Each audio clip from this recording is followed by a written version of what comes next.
A maioria dos americanos acredita que faz parte da própria Constituição dos Estados Unidos respeitar a propriedade privada. Certo.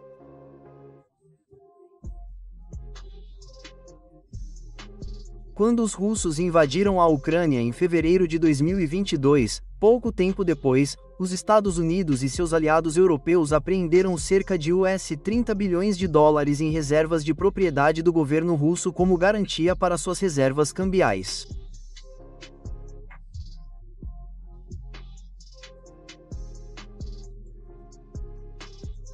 Isso viola a regra da propriedade privada.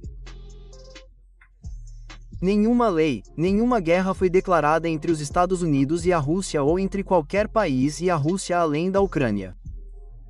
Você sabe que esse ponto sobre a apreensão de reservas russas atinge o cerne de algo que os americanos raramente questionam: a santidade da propriedade privada. Por décadas, tratamos os direitos de propriedade como algo sagrado no sistema do dólar. Aqui, os fins políticos anularam essa norma. Cruze essa linha e a confiança no encanamento financeiro se desgasta. Essa é uma das razões pelas quais mais países exploram alternativas ao dólar. É um lembrete de que a geopolítica e os mercados estão fundidos e a confiança pode ser perdida mais rápido do que é construída. Eram partes não combatentes e não beligerantes que se apropriavam da riqueza de um país envolvido em uma guerra com outra pessoa. Agora, o que está acontecendo aqui? Bem, a resposta está na mentalidade do governo americano, e agora estou falando sobre o governo Biden, mas isso realmente não importa.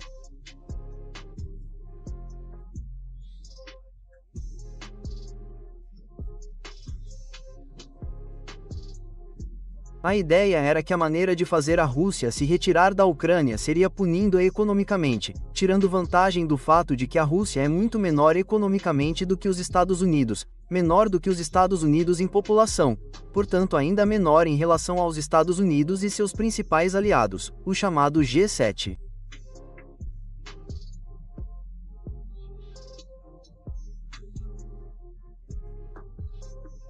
Essa suposição de que o tamanho econômico garante a conformidade parece familiar. Fizemos leituras equivocadas semelhantes no Iraque e no Afeganistão. Capacidade no papel não se traduzia em controle. Em um sistema multipolar, os oponentes compensam as fraquezas reorganizando parceiros, raízes e incentivos. E então, o plano era atingi-los com a mãe de todas as sanções. Acredito que essa seja uma citação do senador Lindsey Graham, a mãe de todas as sanções. E a maior parte disso foi que os europeus pararam de comprar petróleo e gás, que são duas das exportações mais importantes da Rússia no mundo moderno.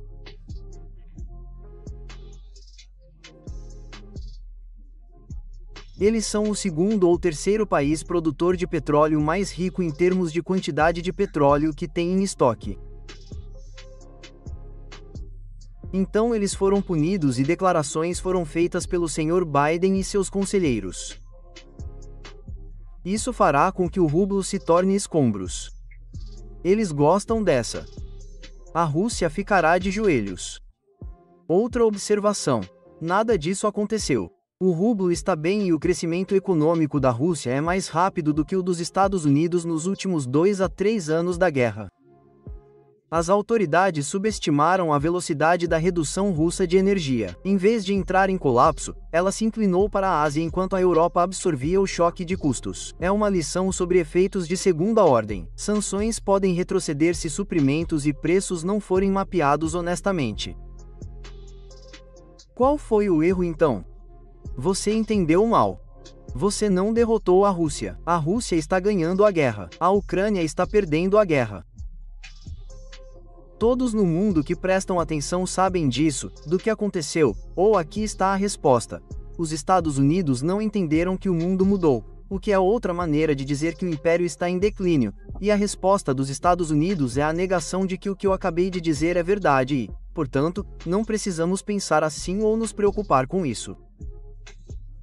Isso não aconteceu. É um não. O que é essa frase adorável? É um hambúrguer de nada, você sabe. Isso não conta. Bem, o que a Rússia fez para explicar a todos o que a Rússia fez provou o declínio do Império Americano.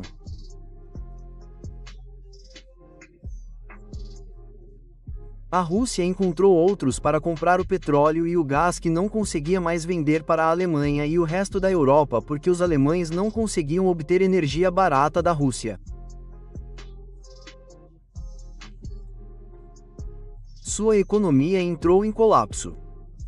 Eles estão em recessão agora, por serem o país cuja economia era o motor da Europa. Agora eles são o vagão que está arrastando o resto da Europa para baixo. O que aconteceu? Os alemães de repente se tornaram idiotas? Não, eles perderam energia barata.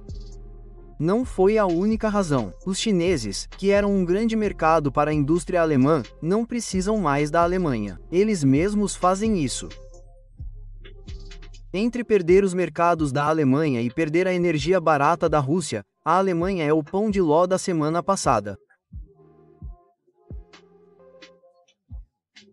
E se você olhar para o governo deles, verá o caos se desintegrando literalmente na sua frente, especialmente agora com o Sr. Merz, que costumava ser o homem alemão que comandava o governo BlackRock para os Estados Unidos.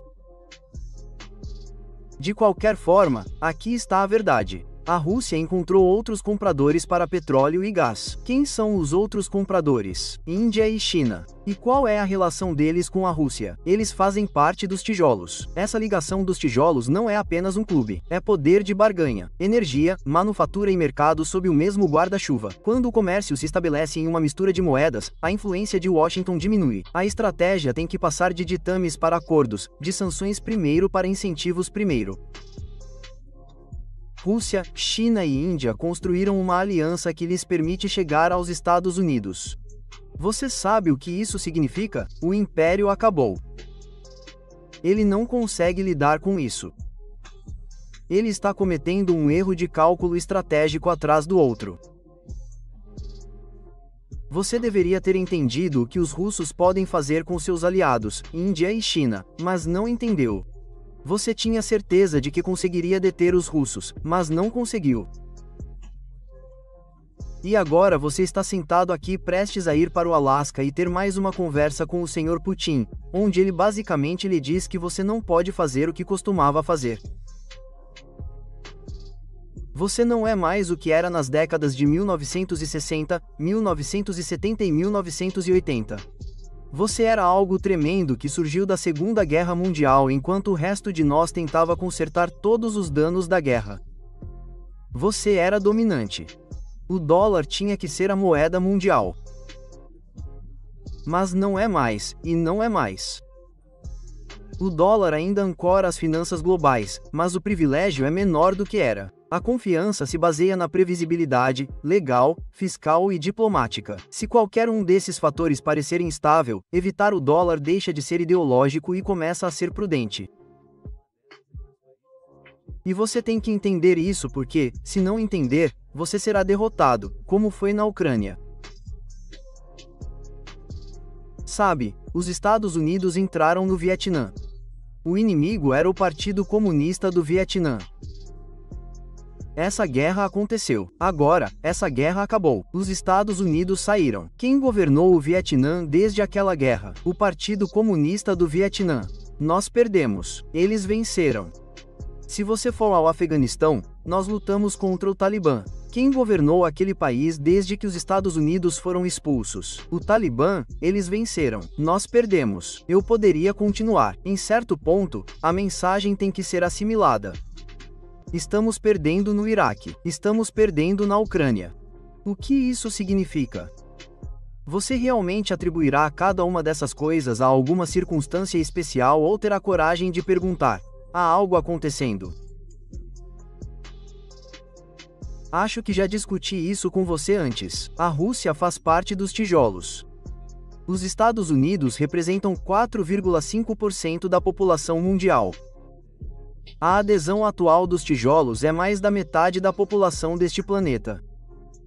Estamos em 4,5%. Eles estão na metade. E eles têm a China na metade. E eles têm a Rússia na metade. E eles têm a Índia na metade. Caramba! Estamos nos tornando um rato fingindo lutar com um elefante e isso não vai dar muito certo para o rato. A metáfora funciona porque a demografia e os mercados são importantes. A BRI representa uma parcela muito maior de pessoas em demanda. A América continua poderosa, mas o campo agora é trabalhado, não hierárquico. A matemática da coalizão, não apenas o PIB, decide os resultados. O Império Americano está desaparecendo rapidamente e ninguém sabe ao certo quão rápido ele irá, quão longe irá, o quanto prejudicará a capacidade do país de atender às suas necessidades. Mas estamos chegando lá e todos, exceto o povo americano, sabem disso. É impressionante como o debate público pode ser isolado das percepções globais. Preocupações com crédito e juros altos são debatidas abertamente no exterior, mas são tabu aqui. Essa lacuna deixa os eleitores despreparados para compensações reais em gastos, impostos e prioridades nacionais. O povo americano precisaria de uma educação que os alertasse para isso, para que soubessem disso. Não é que seja difícil de entender. Não é. Mas não fazemos isso porque é preocupante. É preocupante para os americanos ouvirem que somos o maior devedor do mundo. É preocupante para eles descobrirem que há sérias dúvidas em todo o mundo entre nossos países credores e nossas indústrias credoras sobre se isso é seguro.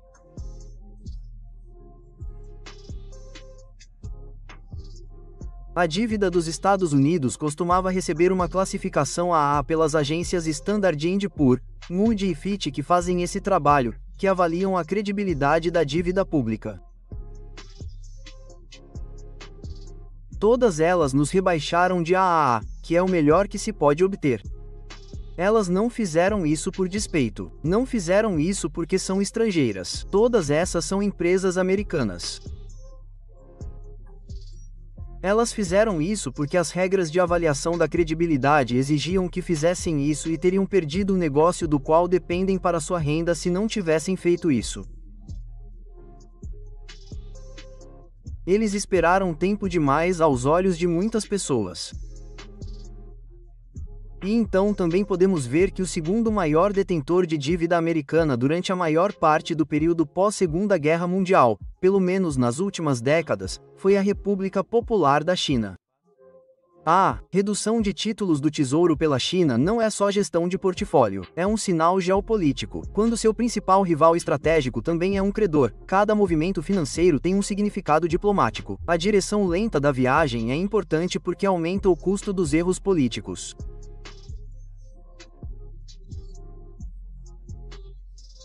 Essa é outra razão pela qual não se pode falar sobre isso nos Estados Unidos, porque seria necessário explicar aos americanos que se a República Popular da China atualmente possui cerca de US$ 750 bilhões em dívida dos Estados Unidos, o que ela possui, e então você faz um pequeno trabalho e descobre que esse número é menor do que o de mais de US$ 1 trilhão em dívida dos EUA que os chineses possuíam há apenas 8 ou 9 anos, o que significa que eles estão diminuindo.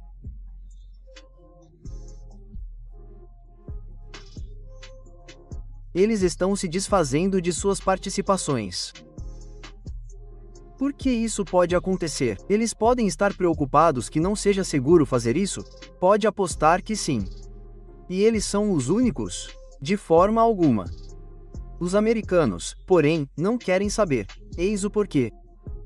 Se nós, chineses, devemos US$ 750 bilhões, desculpe-me, os Estados Unidos devem US$ 750 bilhões aos chineses.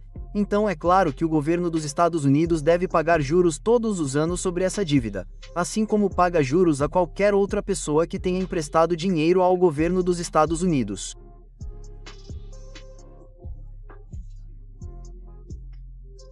O que significa que você, eu e todos que estão assistindo a este vídeo nos Estados Unidos contribuem com os impostos que pagam para uma quantia de dinheiro contabilizada nos bilhões de dólares em juros sobre a parcela da dívida dos Estados Unidos devida à República Popular da China.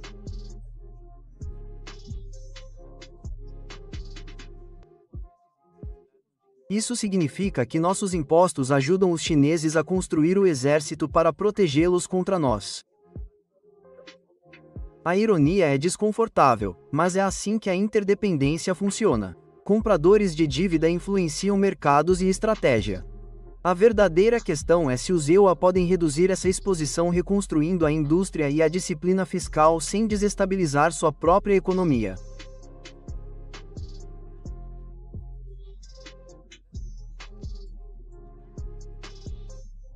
Isso é difícil de digerir para os americanos, mas é a verdade. É um problema e levou todo tipo de gente, de esquerda, de direita e de centro, a dizer que algo precisa ser feito para reduzir a taxa de endividamento.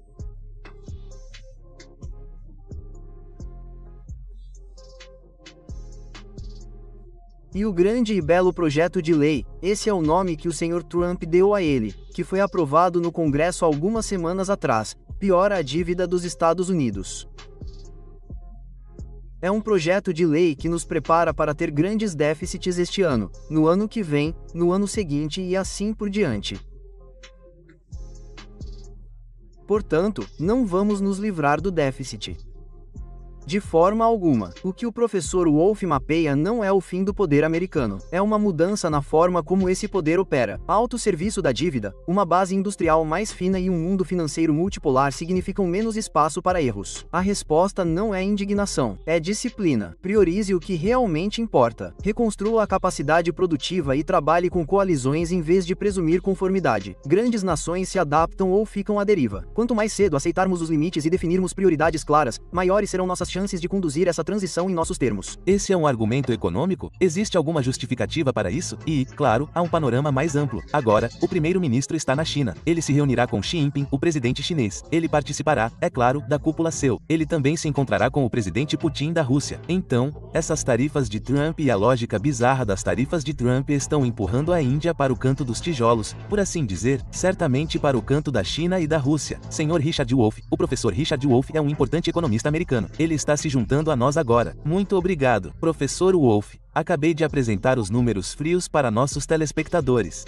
Qual é a sua opinião sobre a lógica ou a justificativa do governo Trump em impor primeiro as tarifas de 25% à Índia e depois essas tarifas adicionais de petróleo de 25% ou tarifas secundárias à Índia? Faz algum sentido econômico nisso? Não muito. E não creio que seja mais do que um tipo de verniz, um tipo de argumento substituto, porque eles não conseguem articular o que realmente está acontecendo. Você está certo. Os apoios do lado russo, se eles respondessem à maneira como estão fazendo com a Índia, então eles teriam que logicamente ir atrás de todos os outros que estão fazendo comércio com a Rússia em torno de uma série de questões, porque a lógica é a mesma.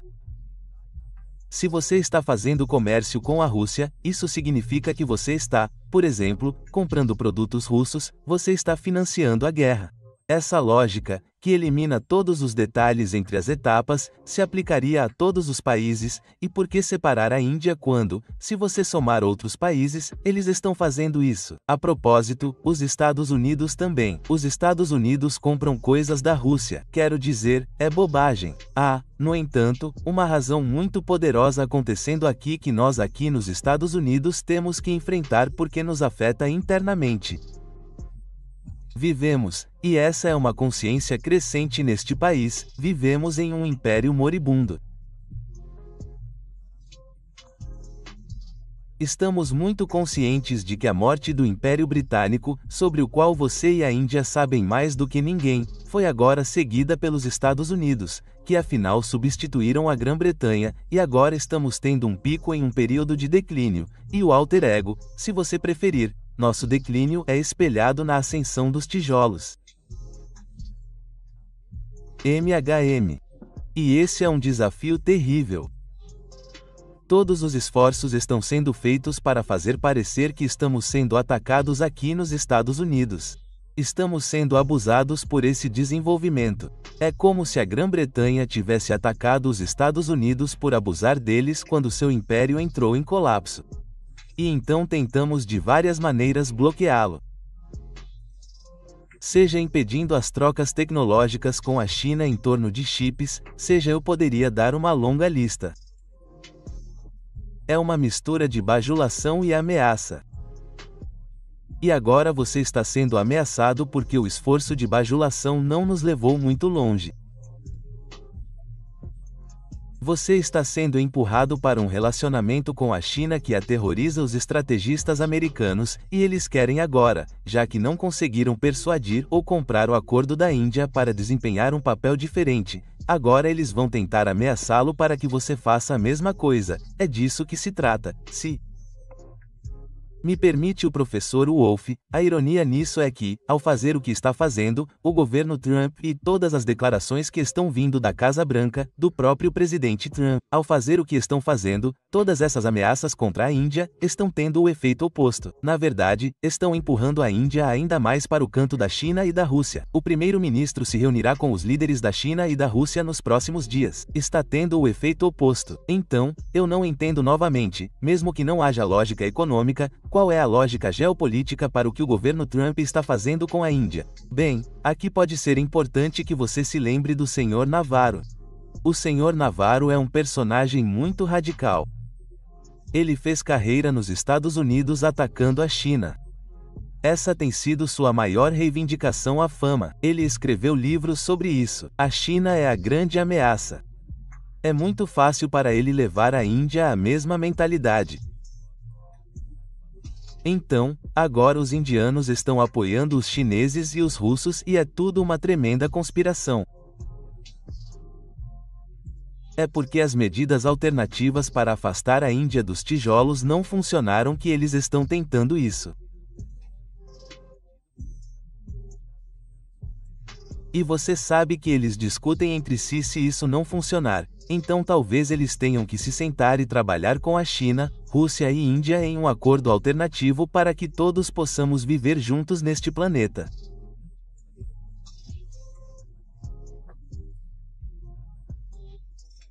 Essa é a posição de reserva, mas eles não querem discutir isso porque esperam que haja forças dentro da Índia que mudarão a opinião do Sr. Modi e o farão desempenhar o papel de aliado do Ocidente contra a China e a Rússia, em vez do que ele está fazendo neste fim de semana. Então, o que eu também quero saber é que essas tarifas foram anunciadas em abril, foram pausadas por alguns meses e então entraram em vigor em julho. E vimos dois tipos diferentes de respostas, em termos gerais, dos países ao redor do mundo sobre como eles estão respondendo a essas tarifas. Você tem a posição ou a maneira como a União Europeia respondeu, e o Japão e a Coreia do Sul responderam, que é basicamente como você disse, os estados vêm a Washington e beijam o anel. E então você tem a abordagem chinesa, certo? Os chineses se levantaram, eles retaliaram com as tarifas e então realmente chegaram a um ponto em que disseram, não vamos enviar a vocês terras raras, semicondutores, ímãs, etc. E então a Casa Branca começou a ceder. Essas são as duas abordagens que vimos. A Índia agora está presa no meio, em algum lugar entre essas duas respostas. Como a Índia deve moldar sua resposta agora? Porque as declarações que estão vindo da Casa Branca, incluindo o Sr. Navarro, são realmente insultuosas, para dizer o mínimo. Bem, você deve se lembrar que não posso lhe dar conselhos, mas posso lhe dizer que você deve estar ciente de que aqui nos Estados Unidos, embora ainda não haja uma oposição visível e organizada, a oposição à maneira como o Sr. Trump governa o mundo, ou tenta fazê-lo, cresce a cada dia. Há pessoas horrorizadas com o que está acontecendo, não apenas internacionalmente, mas também internamente. Você está dividindo os Estados Unidos. Temos estados inteiros que agora não se comunicam entre si devido a uma profunda hostilidade. Tudo isso está em um momento de mudança. O Washington pode parecer que está no comando de tudo, mas não está. Está em uma posição que eu usaria o adjetivo desesperado. Este ataque a Modi faz parte do desespero. Você verá isso enviando tropas para o centro de Washington DC ou ameaçando Chicago e Nova York, nossas principais cidades, com um influxo de militares para controlar um problema de criminalidade que o prefeito e o chefe de polícia de ambas as cidades dizem não existir. Você está vendo contradições dentro dos Estados Unidos que eu, com meus cabelos brancos e tendo nascido e vivido nos Estados Unidos a vida toda, nunca vi. Portanto, não entenda isso como uma jogada estratégica, cuidadosamente tabulada e calculada. Isso é desespero. Você não conseguiu fazer a Índia fazer o que queria de uma forma, agora você vai tentar de outra. E é só isso. E será abandonada tão rapidamente quanto surgiu. Então, em que ponto essa dor começa a aparecer quando ele introduziu as tarifas? E acho que economistas de todos os setores, fossem de esquerda ou de direita, ou o que quer que fosse, todos disseram: isso é uma coisa estúpida. Isso acabará prejudicando o consumidor americano. Isso prejudicará as empresas americanas. Em que ponto essa dor começa a aparecer? Essa é a discussão que temos aqui na pauta. Ou temos uma desaceleração ou uma recessão, e há muitos indicadores disso, ou temos uma inflação que já começou, e há indicadores disso, ou o pior dos dois mundos, a estagflação. Muitos dos nossos principais economistas, não apenas democratas em oposição aos republicanos, mas em geral, estão dizendo que, como qualquer uma dessas três opções que acabei de apresentar, à medida que elas se desenrolam no segundo semestre deste ano, todas as apostas estão canceladas sobre o que acontecerá com o regime Trump, e isso inclui sua política externa. E, finalmente, você sabe, eu sei que isso é uma hipótese, mas se o primeiro-ministro da Índia lhe perguntasse, professor Richard Wolff, qual seria seu conselho para ele sobre como lidar com essa enxurrada de tarifas e, francamente, tratamento injusto que a Índia está recebendo? Qual seria seu conselho para ele? Eu mudaria de assunto e usaria o que você acabou de dizer de uma forma um pouco diferente. Quanto mais a Índia se aproximar da China, mais os Estados Unidos entenderão que precisam se ajustar a esse movimento, assim como fizeram quando Xi Jinping disse: você sabe, não estamos jogando esse jogo. Vocês nos batem, nós batemos em vocês e podemos machucá-los também. Parem com isso. Quando os Estados Unidos ouviram isso, pararam. Como você destacou, a Índia precisa aprender. A Índia é agora uma das grandes potências do mundo. Vocês são o maior país em população, o que é bem conhecido nos Estados Unidos. Vocês ultrapassaram a China. O espectro da aproximação entre China e Rússia. Adicionar a Índia será assustador para o povo americano. Pode levar algum tempo.